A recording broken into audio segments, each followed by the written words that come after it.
Hello বন্ধুরা, তো চলুন রান্নাঘরে এসে গেছি।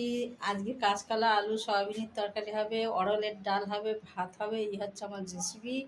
তো আমার সব কাটাকুটি রেডি। তো কলা আলুতে আদা রসুন কাটা হয়ে গেছে। আদা রসুন দেবো, বেশি মশলা দেবো না।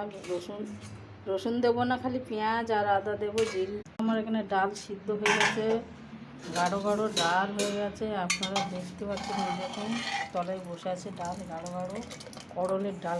বন্ধুরা, গাঢ় গাঢ় ডাল আমি রান্না করেছি। এবার ফোড়ন দেবো, পেঁয়াজ দিয়ে, জিরে দিয়ে, শুকনো লঙ্কা দিয়ে, পেঁয়াজ এলে দিয়ে যে কড়াই গ্যাসটা যাতে বাইরে বেরিয়ে যায় রান্নার, কড়াইতে তেল দিয়ে দিচ্ছি ডালের জন্য। কড়াইতে তেল এখন মধ্যে কারি পাতা, তেজপাতা, শুকনো লঙ্কা, জিরে, পাঁচফোড়ন সব সাথে দেবো। পেঁয়াজ এখানে লাল হয়ে গেছে, তেজপাতা কারি পাতা দিয়েছিলাম, সব লাল হয়ে গেছে এখানে। তো ডালটা ঢেলে অনেকটাই ডাল আছে,